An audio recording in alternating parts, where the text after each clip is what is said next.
ओम शांति। आज की मुरली है 15 नवंबर 2024। मीठे बच्चे, अपनी जांच करो कि कितना समय बाप की स्मृति रहती है, क्योंकि स्मृति में ही है फायदा, विस्मृति में है घाटा। बाबा कह रहे हैं कि याद में ही फायदा है और वैसे है घाटा, यानी कि जैसे व्यापार में फायदा और घाटा होता है, इसी तरह बाबा की याद से फायदा है। प्रश्न है, इस पाप आत्माओं की दुनिया में कौन सी बात बिल्कुल असंभव है और क्यों? उत्तर है, यहाँ कोई कहे हम पुण्य आत्मा है, ये बिल्कुल असंभव है, क्योंकि दुनिया ही कलयुगी तमो प्रधान है। मनुष्य जिसको पुण्य का काम समझते हैं वह भी पाप हो जाता है, क्योंकि हर कर्म विकारों के वश हो करते हैं। बाबा कह रहे हैं, जो भी इस दुनिया में पुण्य का काम करते हैं, समझते हैं हम पुण्य आत्मा है, तो ऐसा कुछ नहीं है, ये असंभव है। ओम शांति। ये तो बच्चे समझते होंगे हम अभी ब्रह्मा के बच्चे, ब्रह्मा कुमार कुमारियां हैं, फिर बाद में होते हैं देवी देवता। ये तो तुम ही समझते हो, दूसरा कोई नहीं समझते। तुम जानते हो ब्रह्मा कुमार कुमारियां बेहद की पढ़ाई पढ़ रहे हैं, 84 जन्मों की पढ़ाई भी पढ़ते, सृष्टि चक्र की पढ़ाई भी पढ़ते, फिर तुमको ये शिक्षा मिलती है कि पवित्र बनना है। यहाँ बैठे तुम बच्चे बाप को याद तो जरूर करते हो पावन बनने के लिए। अपने दिल से पूछो, सच सच हम बाप की याद में बैठे थे या माया रावण बुद्धि को और तरफ ले गई? माया और रावण, बाबा ने दोनों बोला है कि माया रावण बुद्धि को किस तरफ ले गई। बाप ने कहा है, माँ में कम याद करो तो पाप कटे। अब अपने से पूछना है, हम बाबा की याद में रहे या बुद्धि कहाँ चली गई? स्मृति रहनी चाहिए, कितना समय हम बाबा की याद में रहे, कितना समय बुद्धि कहाँ कहाँ गई। अपनी अवस्था को देखो, जितना टाइम बाप को याद करेंगे उससे ही पावन बनेंगे। जमा और ना का भी पोता मिल रखना है। आदत होगी तो याद भी रहेगा। बाबा कह रहे हैं, जब आदत बनेगी, पोता मिल रखेंगे तो आदत बन जाएगी, और आदत होगी तो याद भी रहेगी। डायरी तो सबके पॉकेट में रहती ही है। जो भी व्यापार वाले होते हैं उन्हों की है हद की डायरी, तुम्हारी है बेहद की डायरी। तो तुमको अपना चार्ट नोट करना है, यानी बुद्धि की जांच करनी है। बाप का फरमान है, धंधा आदि सब कुछ करो, परंतु कुछ समय निकाल मेरे को याद करो। अपने पोता मेल को देख फायदा बढ़ाते जाओ, घाटा न डालो। तुम्हारी युद्ध तो है ना, सेकंड में फायदा सेकंड में घाटा, झट मालूम पड़ता है हमने फायदा किया या घाटा।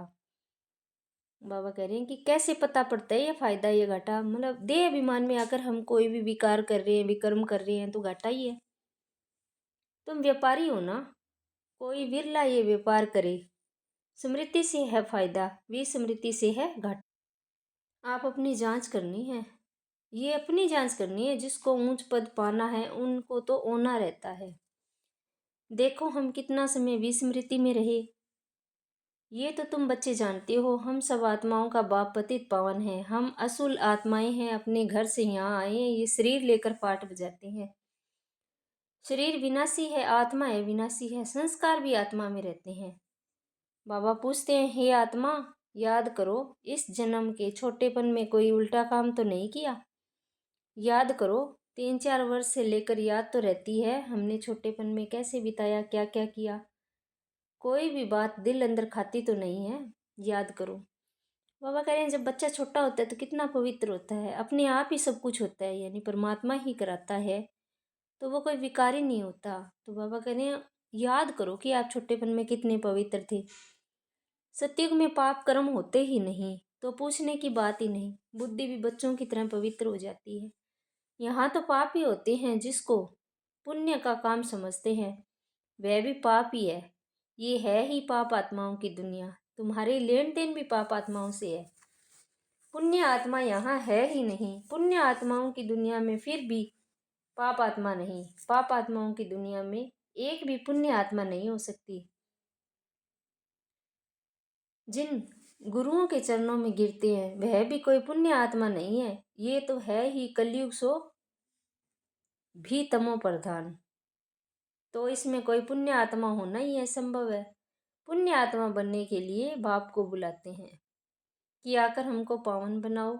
ऐसे नहीं कोई बहुत दान पुण्य आदि करते हैं, धर्मशाला आदि बनाते हैं तो वह पुण्य आत्मा है, नहीं। शादियों के लिए हॉल आदि बनाते हैं, ये कोई पुण्य थोड़ी है, ये समझने की बातें हैं। ये है रावण राज्य, पाप आत्माओं की आसुरी दुनिया। इन बातों को सिवाय तुम्हारे और कोई नहीं जानते।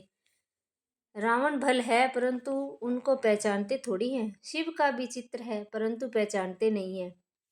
बड़े बड़े शिवलिंग आदि बनाते हैं परंतु फिर भी कह देते नाम रूप से न्यारा सर्वव्यापी है। इसलिए बाप ने कहा है यदा यदा ही धर्म से। भारत में ही शिव बाबा की गलानी होती है। बाबा कह रहे हैं जब धर्म की अति गलानी होती है, जब आते हैं बाबा, जो बाप तुमको विश्व का मालिक बनाते हैं। तुम मनुष्य मत पर चल उनकी कितनी गलानी करती हो। मनुष्य मत और ईश्वरीय मत का किताब भी है ना, ये तो तुम ही जानते हो और समझते हो। हम श्री मत पर देवता बनते हैं, रावण मत पर फिर आसुरी मनुष्य बन जाते हैं। मनुष्य मत को आसुरी मत कहा जाएगा? आसुरी कर्तव्य ही करते रहते हैं। मूल बात ईश्वर को सर्वव्यापी कह देते हैं। कच्छ अवतार मत्स्य अवतार तो कितने आसुरी छीछी बन गई हैं।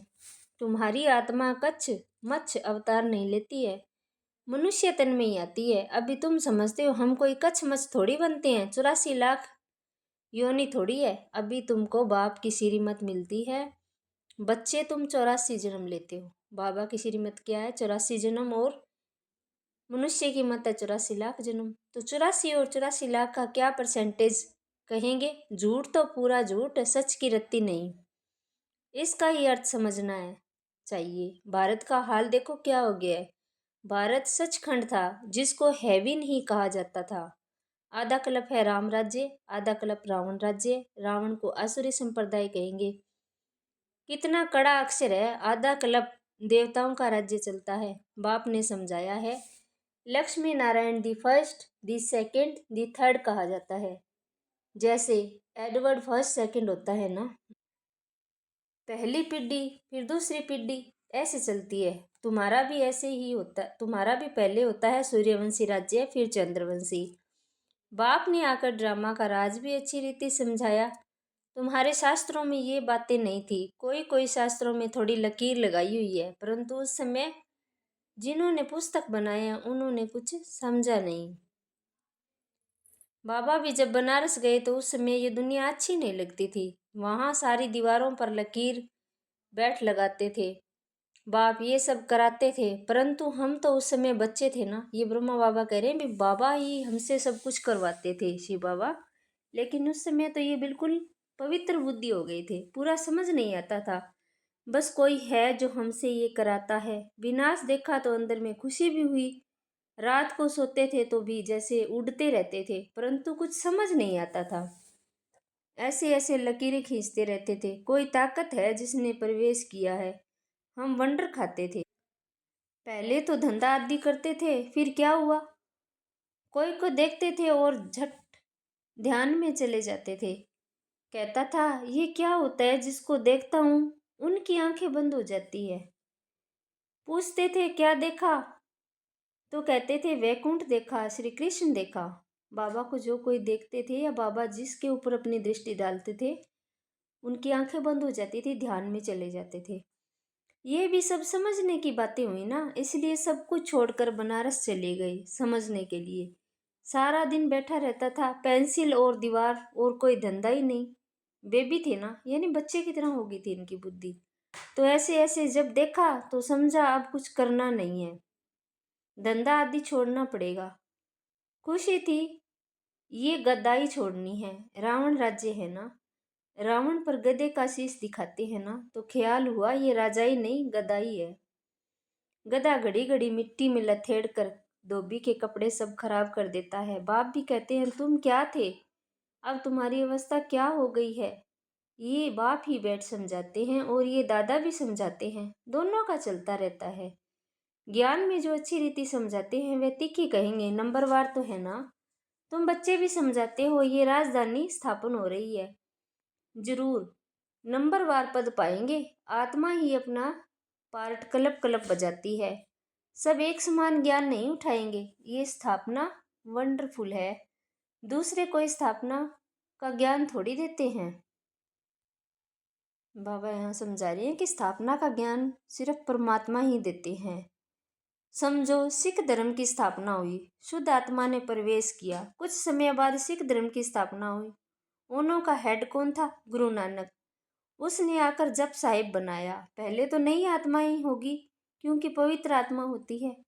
पवित्र को महान का आत्मा कहते हैं।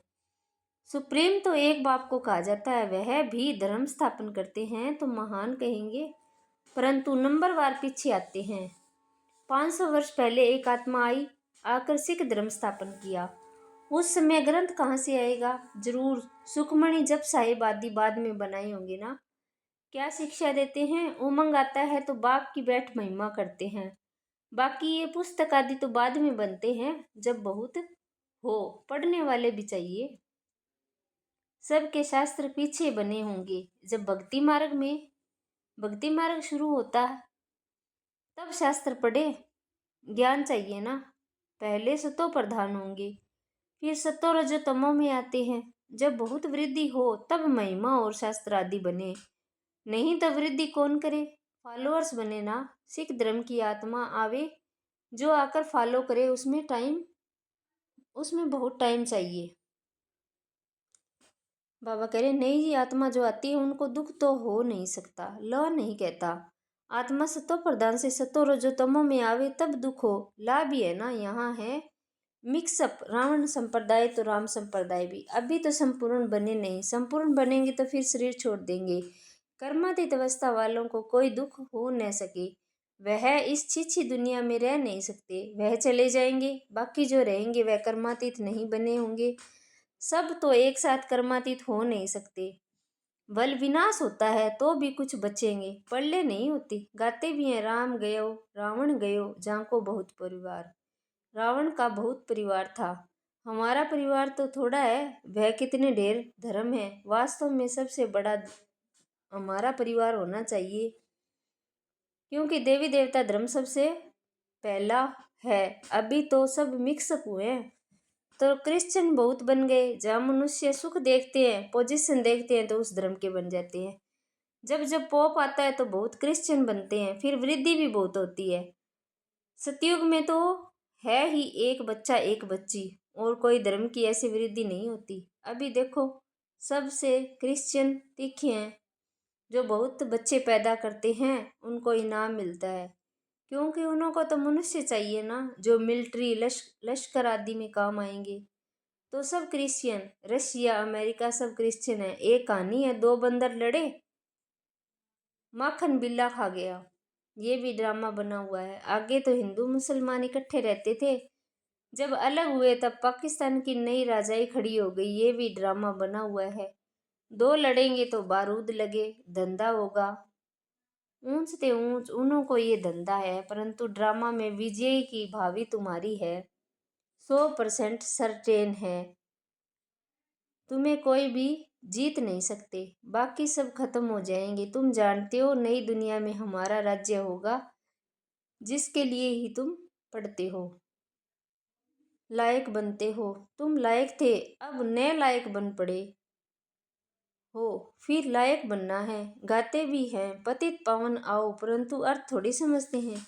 ये है ही सारा जंगल। अब बाप आए हैं, आकर कांटों के जंगल को गार्डन ऑफ फ्लावर बनाते हैं। वह है डीटी वर्ल्ड, ये है डेविल वर्ल्ड। सारी मनुष्य सृष्टि का राज समझाया है। तुम अभी समझते हो हम अपने धर्म को भूल धर्म भ्रष्ट हो गए हैं। तो सब कर्म विकर्म ही होते हैं। कर्म विकर्म अकर्म की गति बाबा तुमको समझा कर गए थे। तुम समझते हो बरोबर कल हम ऐसे थे, फिर आज हम ये बनते हैं। नज़दीक है ना। बाबा कहते हैं कल तुमको देवता बनाया था, राज्य भाग्य दिया, फिर सब कहाँ किया। तुमको स्मृति आई है भक्ति मार्ग में हमने कितना धन गवाया है। कल की बात है ना। बाप तो आकर हथेली पर बहिश्त देते। ये ज्ञान बुद्धि में रहना चाहिए। बाबा ने ये भी समझाया है कि ये आंखें कितना धोखा देती है। क्रिमिनल आई को ज्ञान से सिविल आई बनाना है।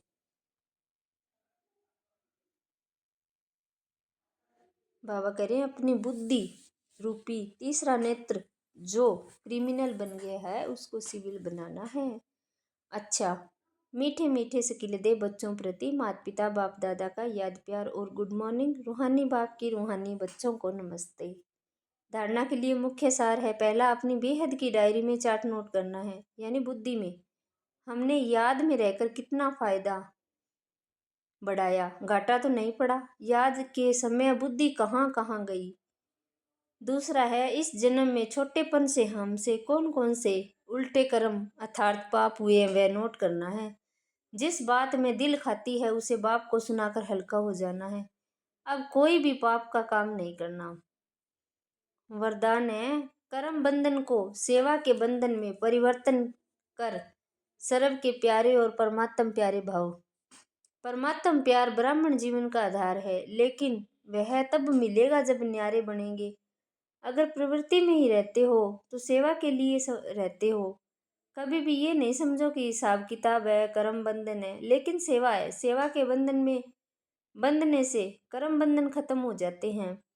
सेवा भाव नहीं तो कर्म बंधन खींचता है। जहाँ कर्म बंधन है वहाँ दुख की लहर है। सेवा के लिए बंधन में खुशी है, इसलिए कर्म बंधन को सेवा के बंधन में परिवर्तन कर न्यारे प्यारे रहो तो परमात्म प्यारे बन जाएंगे।